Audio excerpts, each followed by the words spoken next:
Hi, my love. Welcome to the Gemma Hanley podcast. My name is Gemma. I'm your host. This is the space where I have honest conversations about overcoming anxiety and overwhelm so that you can calm your nervous system and feel really confident and happy and calm from within yourself. Along the way, I share my own stories of holistically healing 23 years of anxiety and depression myself.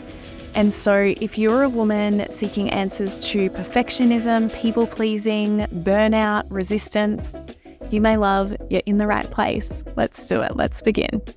And before we begin, I want to pay my respects and acknowledge the traditional custodians of the land upon which I am recording from, which is the Gubbi Gubbi tribe. And I want to extend that acknowledgement to their elders, past, present, and emerging, as well as anybody of Indigenous or Torres Strait Islander heritage watching this replay.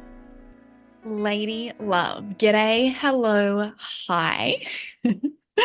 Welcome back to the Gemma Hanley podcast, recording today in sweltering conditions. There's a fan on high up above, a fan on high over to the left, but I've checked the microphone and it's not picking up any wind. So we're good to go. The humidity, my goodness, it is full-blown summer here now. We've arrived and I'm not complaining because this is everything I once dreamed of. But it is interesting how it's probably summer in this climate is probably the most difficult to live through. And I thought I'd be a real rebel and try on another summer without air conditioning in this place because I absolutely love almost everything about this home. There's only two things I'd change, in fact. One is air conditioning for sure. And the second is a remote control, like automated garage door, because in these sweltering conditions, sometimes the thought of going and lifting up and pulling down a garage door is too much for me. But we're here, we're writing it, and I'm excited to have this conversation. It comes from another of you from my Instagram audience that submitted this last year. It was actually less of a question, more of a topic. I was asked to speak about the experience of the behavior of shopaholic in inverted commas, which I'm expanding out into the language of overspending, maybe feeling like money is a challenging concept or this lesson that just continuously over and over and over and over again shows up in life, no matter what you try or how good your systems are or the concepts that you're trying, or yeah, it's something that you feel consistently challenged by and you can't seem to figure it out. Like, what is going on with that? Why is it easier for some people and so hard for me? Why does it feel like I never have enough of it? And, if we get really honest, why does that cause or have so much of an impact on my mood and on my happiness levels, on how calm, peaceful, and confident I'm feeling as a person? And as always, good old life experience. As always, I'm speaking from experience here because this was absolutely something I fucking struggled with deeply in my 20s. When I think about the peak of that time, I cast my mind back to living in this sub penthouse apartment over Chapel Street in Melbourne, which is or definitely was back then, the shopping precinct, where, just for kilometers and kilometers, there's just lines of every store that will meet your shopping needs, specifically wardrobe and clothing, but also probably homewares as well. So, when I was living there, every weekend, at least, like I was down there shopping, a lot of the stores knew me by name.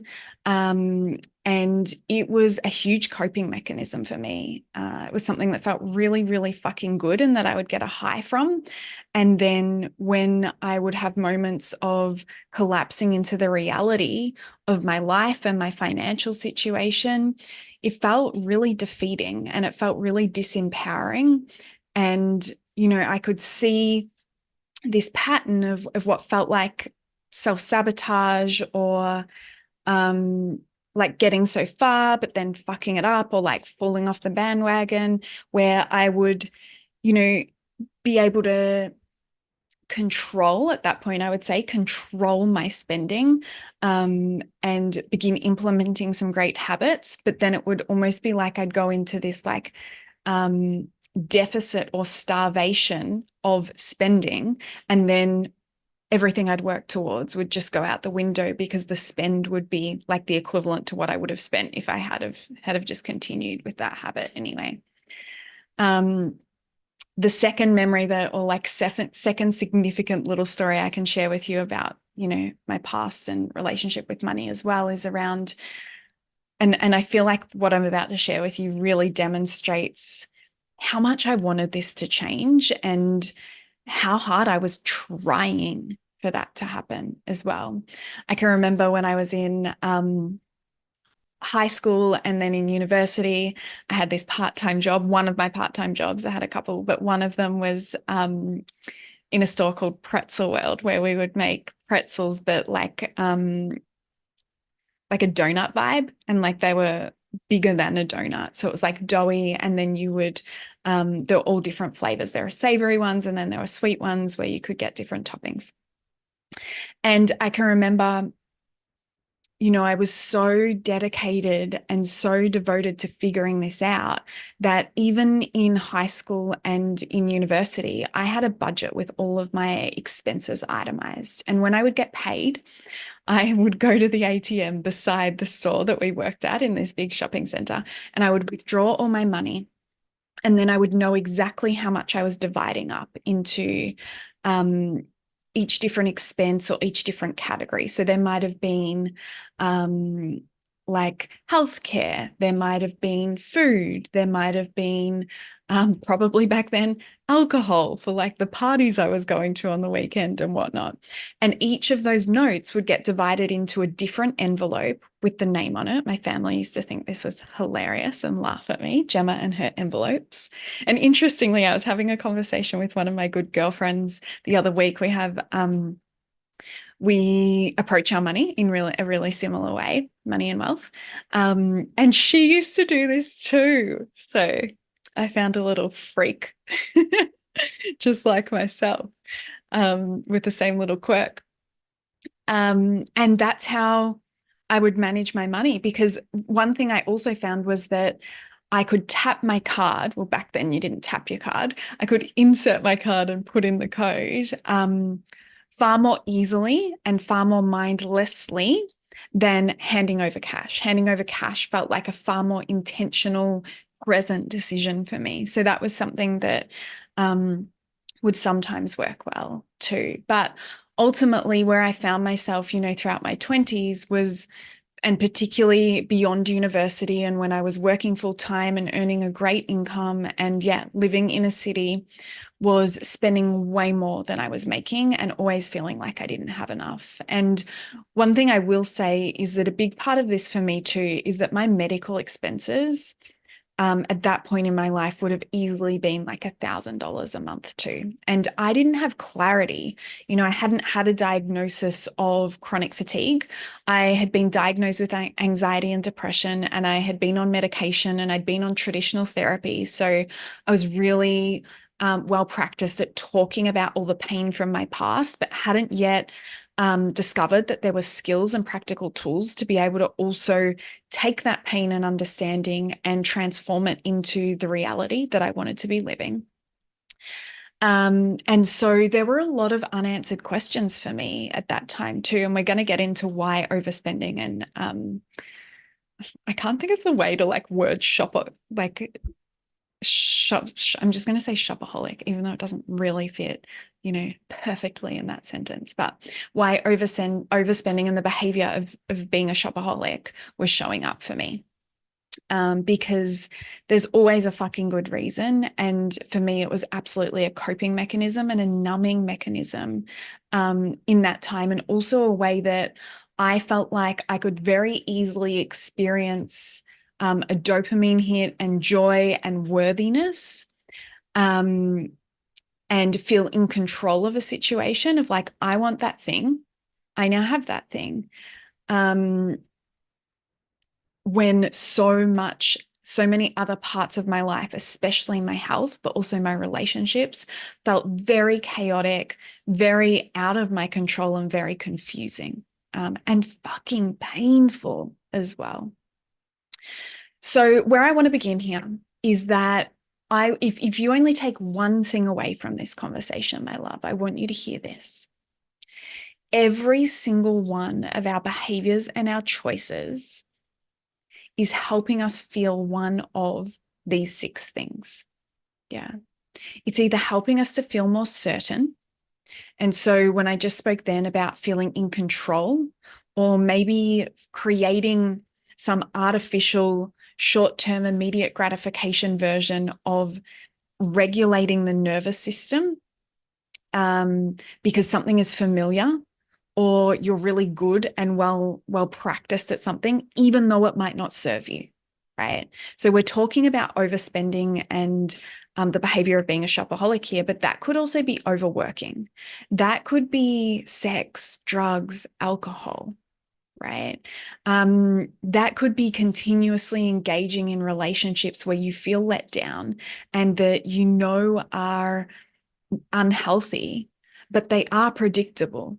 And you do know what to expect, and you do know how to respond, right? Whether that is with outrage, whether that is with people pleasing, whether that is with deep hurt.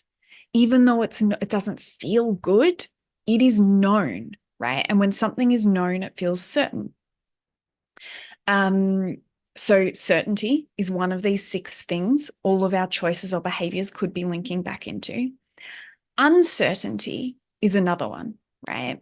And so there's 2 versions of uncertainty. There's the version of like, oh, didn't see that coming, didn't ask for that, wasn't in my goals or in my plan. And then there's also the type of uncertainty that we all crave, which is adventure, spontaneity. Sometimes, that this can begin bordering on the unhealthy expression of extreme risk taking. Yeah. So for me, in the past, when I used to party and drink a lot, this was one of the ways that I met my need of uncertainty. I didn't know where I was going to end up. I didn't know who I'd be with. I didn't know what we would be reminiscing on the next day, right? And so that was one of the ways that I did a really, really great job at meeting my core need of uncertainty. Significance is the third one. Yeah. So feeling valued, feeling like you're valuable, feeling like you are worthy, feeling like you are of importance. Yeah. The fourth one is love and connection. So obviously, meaningful experiences in our relationships with others, that we feel loved, that we feel cared about, that we feel considered, we feel thought about. We feel like we're an important piece to somebody else's life, but also experiencing love and connection from within ourselves. So being able to love ourselves. And I recorded a podcast late last year called Fiercely Loving Yourself. So that might be a great resource and tool for you to visit after this conversation, if that stands out to you as like, oh yeah, when I'm overspending and when I am doing the behaviors of a shopaholic, it's because I feel like I'm worthy, or I feel like I'm giving myself something that is important or special. I'm doing something for myself that's really special that I like. So there's lots of different ways that we can create that feeling in the relationship with ourselves, and it doesn't have to be through spending money. So that podcast episode might give you some ideas around that too. The fifth is contribution, so giving back. Maybe some of the ways that overspending and behaviors of a shopaholic is showing up around contribution is, oh, I just want to give to others, right? And of course, there is the return on that of maybe you get to feel like everyone views you as a really generous person, and then you get to feel like you're a good person for that. Or maybe it's if I give in this way and contribute in this way and please others, well, then that calms my nervous system because I worry less about being rejected, or I worry less about being judged. And maybe it makes up for any times where I've done something that that other person doesn't like, right? And then the third is growth. And so one of the ways this might link into overspending and the behaviors of a shopaholic is that maybe we have this desire to live a certain lifestyle, right? And for certain experiences or an ease of living to be available for us. And so maybe to feel that experience of growing and moving closer to that, we might be doing behaviors as if we're already there, or if we already have the money and wealth habits that regenerate more money and wealth, so that when we spend, it doesn't go down to zero and it doesn't go into a deficit. So we're already practicing the behaviors as if we're in that stage where money and wealth is replenished all the time, but that's not actually the fact. And so the reality of the situation is we're overspending, right? We're spending more than what we have coming in. So to recap those 6 core needs or things that every choice or behavior links back into, it's certainty, uncertainty, significance, love and connection, contribution, and growth. And these 6 core needs come from Tony Robbins. Yeah, that's one of his concepts that I'm playing with here. And so what I want you to remember, if you could take one thing away from this conversation, is every single choice or behavior links back into one of these. And this conversation we're having specifically, we're narrowing in and focusing in on overspending and the behavior of being a shopaholic. And so what I'm going to invite you to do is, in the times where you're noticing this is playing out, so maybe it's factually happening. Yeah, you're checking your account and you're in a deficit, or the money that would be there to buy groceries, or the savings that you wish that you were seeing are not part of your reality, or you're seeing like, oh, I'm just tapping away. Or maybe, and this is interesting because I'll still sometimes observe this within myself, and because of everything I've learned and the conversations that we're going to have here, I know how to meet that need in a new way, so I don't need to use overspending, right? And when it shows up for me now is often when I've been in a really intense season of work, right? So I've picked a new system or structure that I want to bring into the business that in time is going to generate more ease, less working hours, and greater money and wealth. But in the short term, it's like head down, bum up. What can happen in those seasons for me is that because I'm experiencing less uncertainty in terms of maybe like weekend trips away, or spontaneity in someone, a friend reaching out and being like, hey, do you want to go do this? But my weeks are more structured, or maybe I am working longer hours for the short term. I'm less able to say yes to those types of things. Then other methods of meeting my need of variety are going to pop up as ideas, or as methods, right? And so it's like, oh, why do I all of a sudden feel like just going out and like buying all these new items, right? And I get to ask the question of that. And this is what I'm bringing to you as an invitation today is, can you imagine, right? So you can do this with any pain point or problem in your life. This conversation is about overspending, shopaholic. Can you imagine visually, that you're like putting a rope around that problem, right? And so you might see the words overspending, or you might see a collection of bank statements if you're visual.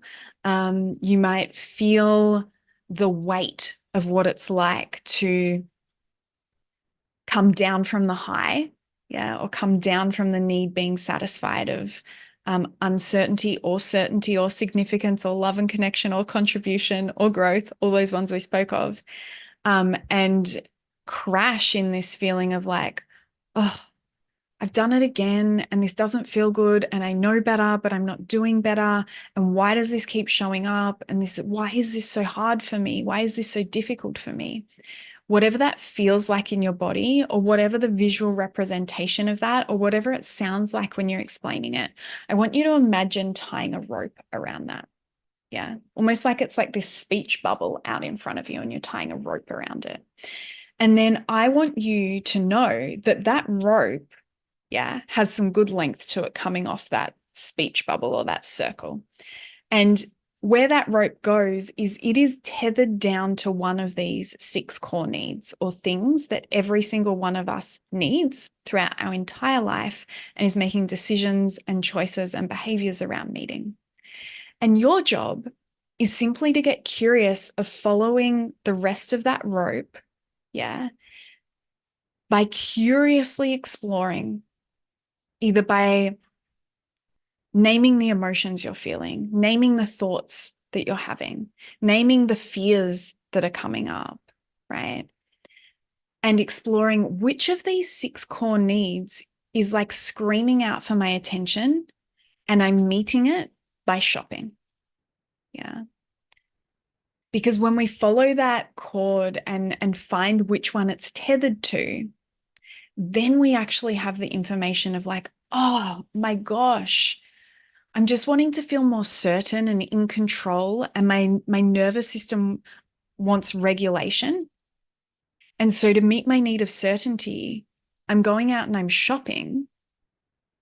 But now that I know that's why I'm doing it, that's the reason behind it, I can now get curious about, well, how else could I feel certain right now? How else could I bring a feeling and sense of control and groundedness and calmness, yeah, and regulation to my nervous system that is different to the overspending and to the shopping?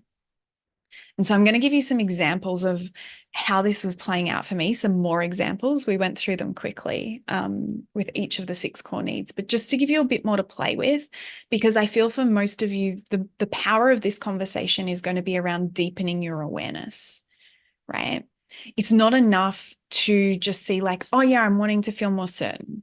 We really want to go beneath that again, right? So you can even continue using this analogy of like, what's the exact example of certainty that my nervous system and my inner child is craving in this instance, right?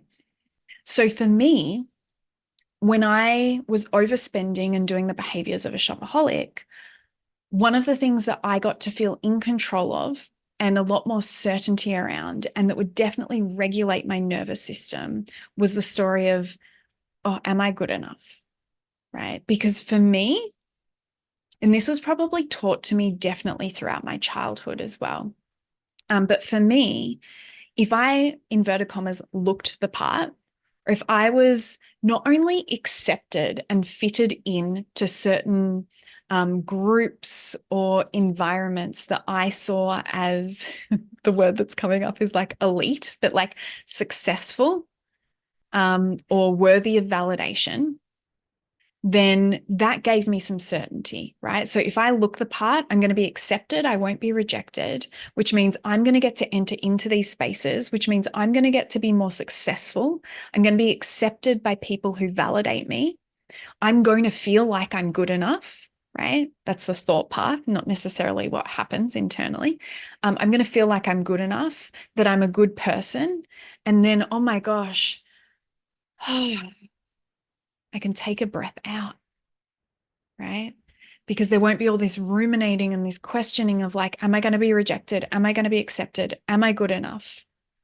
Who do I need to be? What do I need to change? Which parts do I need to hide? Which parts are okay? Yeah. So it was almost like this outer armor for me that created a level of certainty, which then allowed me to feel confident as well. Because not only did I take it to the level of like, what's an acceptable way to present myself or dress here? For me, it was also like, how do I become known for this? This wasn't completely in my conscious awareness. It was subtly in the subconscious as well. But one of the ways I learned to receive validation was through compliments of like, oh my gosh, I love that skirt. That dress looks so good on you. Where'd you get that belt? Yeah. Those shoes are incredible. Right. And so it became one of the ways that was very certain, very predictable for me to feel like I was good enough, that other people would like me, right? And to receive validation. And so, can you see how this also links into those core needs of significance?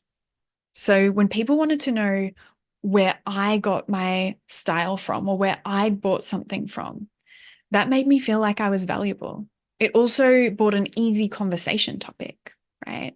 And then for my need of love and connection, it meant that I felt like people wanted to engage with me. I felt like we had things in common, common interests or shared values, right? So that's one example of how it played out.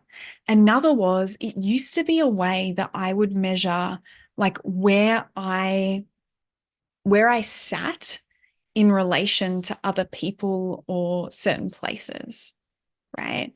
And so because I would judge myself if I didn't feel put together and if I didn't feel like the perfect image of the woman that I was trying to be, right? Which would have been like calm, confident, easygoing, extremely intelligent, successful, even though internally I felt wildly insecure, overcome with self-doubt, completely conflicted about who I was and what I wanted and how to be the real me, right?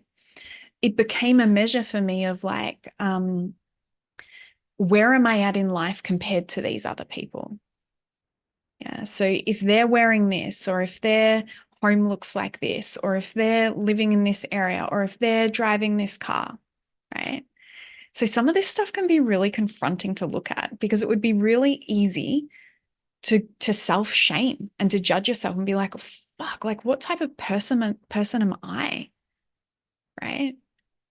And what I've come to find is I'm actually just having the courage to look at things and speak about things that everybody is struggling with. But I refuse to continue numbing because when I numb, I don't get to live as the real me. I don't get to feel calm and peaceful and confident as my ongoing, most common state of being. I only get the immediate hits of gratification, right? When I use spending for that. So these are some of the examples of how it was showing up for me that I really hope will be able to maybe expand, open, activate your curiosity, activate your creative thinking about, okay, where are all the ways in my life that spending is showing up for me? It's actually working for me because right now it is meeting one of these 6 core needs. And so I want to work through, I'm going to give you a few tips. I had 3, but one more has just popped into my head. So you're going to get 4 of what you can actually go away. So you can think of this, with my clients, I call these implementation tasks. So we'll have the coaching conversation. And then specific to that woman, very personalized to her, I'll give her a task or something to go away and work on so she can begin implementing it, right? And all of my videos in my online courses, coaching programs have books full of implementation exercises. So you can think of it as an implementation exercise or your homework so that you can really begin moving the needle forward and progressing and know that you're doing it right. Yeah, know that you're giving your time, energy, love, and attention to something that is actually going to build and create momentum for you. So the first is you could write down those 6 core needs. I'll say them again now. So certainty, uncertainty, significance, love and connection, contribution, and growth. And just spend some time journaling under each of them really curiously and letting whatever comes up be there. So not just from your conscious mind, which is your ability to intellectualize, create common sense, rationalize things, but from your subconscious as well, that can sometimes be that feeling we judge of like, oh, where did that come from? Or, oh, no, that's not right. Or that doesn't seem relevant. I'm going to invite you to just write it down. And maybe it won't be relevant, maybe it will, but you won't find out if you don't allow yourself to write that down. So yeah, just journal. Okay, when it comes to overspending or when it comes to the behavior of a shopaholic, how is this meeting each of my 6 core needs? And just bullet point all the different ways, right? A huge one that I've touched on in a minimal way, but is, oh, I don't have to feel my emotions. Yeah. And I've actually got a tip in here that's going to help you with that, work with that too. But so the first is write down the 6 core needs, do some journaling and reflecting over time. Yeah. Because if you write these down and start journaling on the bullet points and then leave them front of mind as you go and live your life for another day, another 3 days, another week, and each day just come back and write anything else that you find, you're giving yourself the opportunity to see it in action of like, oh, wow, I thought I knew this problem, but actually here's somewhere else it's showing up that I hadn't realized. And here's somewhere else, because I've never met and worked with a client who was aware of all the ways a problem was showing up in their life, right? And the more awareness we can bring to it, the better we can actually respond to it and change it. I love this one. So this is number 2 of 4. Consumerism. We are just blasted with marketing and sales messages non-stop, right? So many different platforms and places, but the one I want to hone in on is email. Yeah. How many emails do you think you are getting a week, specifically in the industry or the products that you feel more vulnerable to overspending in, right? Is that clothing? Is it homewares? Is it arts and crafts? Is it Tupperware? Is it stuff for your kids? There's so many different categories, right? Something I have done over the years, in 2019, I really felt this huge craving to minimize. And I sold and donated so many different things. And one of the other ways that I didn't need, right? And one of the other ways that I supported myself in this is that I started unsubscribing from all the emails that were sending me sales and this discount or buy this, get one free. And here's our new product line, right? And I can say hand on heart, there's probably maybe 5 brands only that I'm subscribed to now. And they're things that I buy every single year. So for example, 2 of my favorite activewear brands are Lululemon and Nimble. And so because I live in a really intentional way now with my consumption, I can wait until those things are always on sale. And they're also things that I know I need to replace every 12 to 18 months because I wear them so often that the clothes actually wear out, right? But if it's not something like that, and there's only 5 probably brands that I'm subscribed to like that, I don't need to be hearing about it. I trust myself that when I know there is a genuine need versus an immediate gratification want, I'll fucking go and figure it out, right? I know how to find their website. And especially now with mid-year sales and Black Friday, Cyber Monday sales, and Boxing Day sales, they're really the times of the year that I purchase things, and not too much else outside of that. So something to think about, right? Like, what are you exposing yourself to, and where are you like allowing yourself to be fed all of this information that works against what you're trying to achieve? If you know right now you're vulnerable to overspending, remove as much of the communication and marketing information and external stimulus about that, right? You know, an alcoholic that is working on addiction is not going to have, an email about wine landing in their inbox every day, or their home and their cupboards still filled with alcohol, right? Support yourself and get curious about how much might change just from that. Number 3 is know your numbers.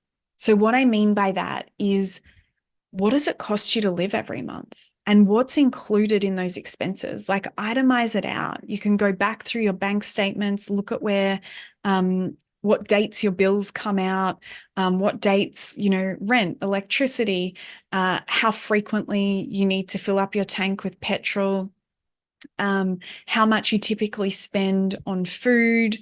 So this can be a great activity, not just to collect data, but to also review data, right? So maybe you're spending like $400 a week on food just for yourself. And that's somewhere that you can really like tweak that for forever, or even just a little bit, and release more money and wealth into different areas of your life. But knowing your numbers, because one of the things that stimulates spending in and of itself, and this was 100% true for me, was like, oh, like my finances are out of control. Like, I don't even know what I can afford and can't afford. So fuck it. I'm just going to spend it. I'm just going to buy it. It's just one more thing. It's just one more thing. And then I'll figure it out. Then I'll look at it. Right.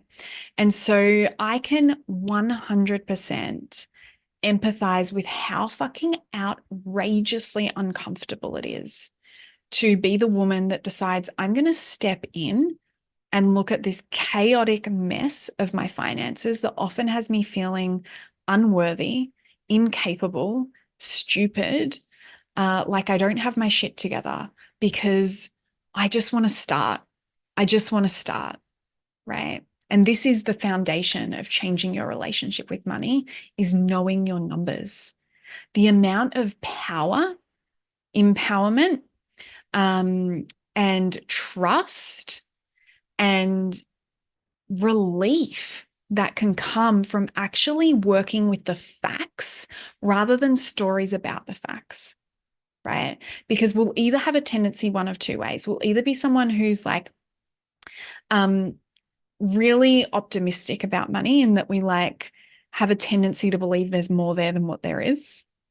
Or we might be more pessimistic about money and think, oh my gosh, there's not enough, and until we actually go in and know our numbers, we won't realize, oh, okay, there's more here than what I thought, which is definitely the side that I err on. So for me, that looks like I know exactly what it costs me to live every month. I know that if I want to reallocate finances for something, I know exactly where I can reduce my spending for a short period of time so that I can increase it in other areas.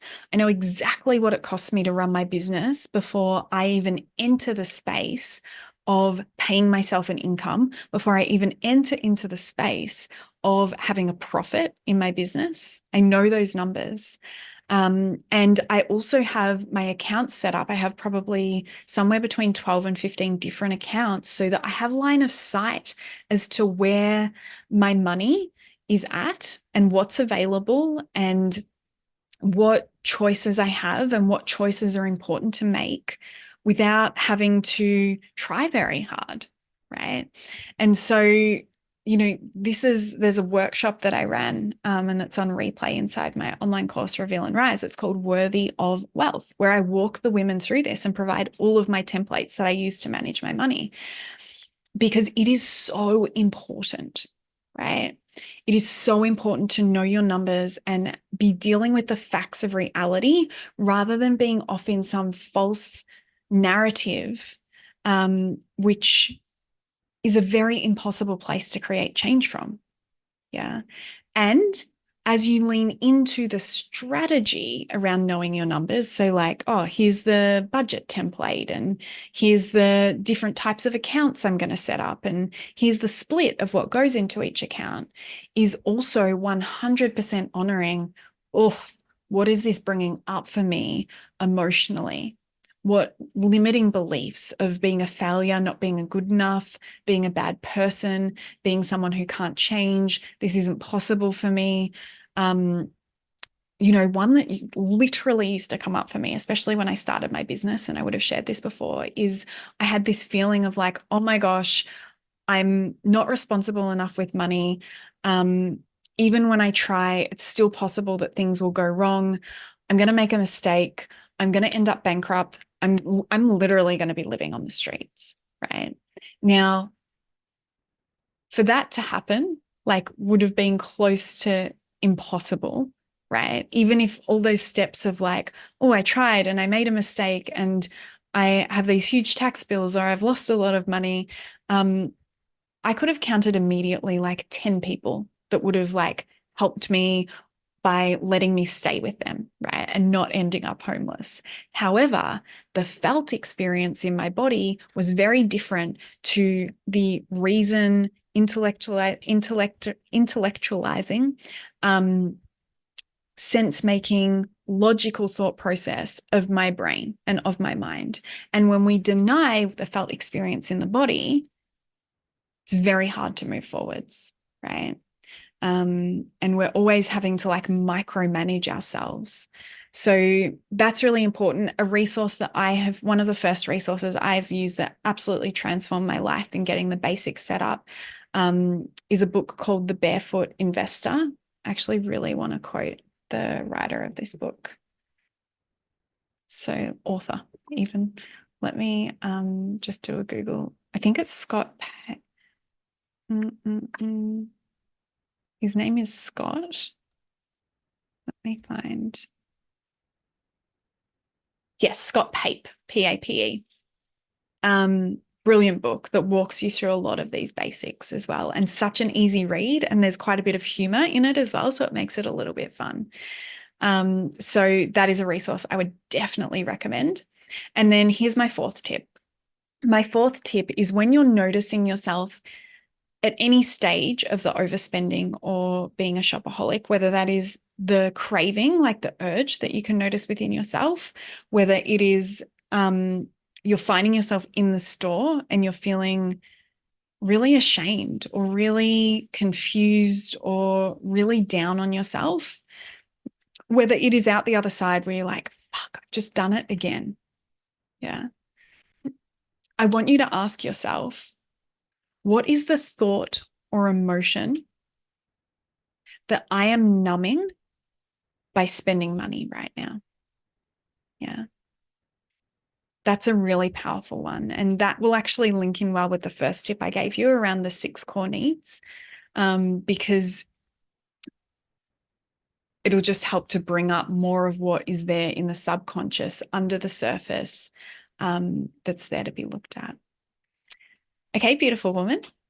This is everything I had to share on this topic. I hope you find it useful, and I will connect with you again real soon. Thank you for being here for this conversation, my love. If you would like more free resources, if you'd like to learn about my programs or coaching opportunities, you can find all of that information at my website, gemmahanley.com. I'll link it below in the show notes. And if you would like to connect daily, head over and find me on Instagram. My handle there is Gemma E. Hanley, and I reply to all of my DMs there personally. If you enjoyed this episode and found it valuable, please share it with someone. You never know who needs to hear one little thing to take their day from feeling stuck and heavy to light and free. See you on the next one.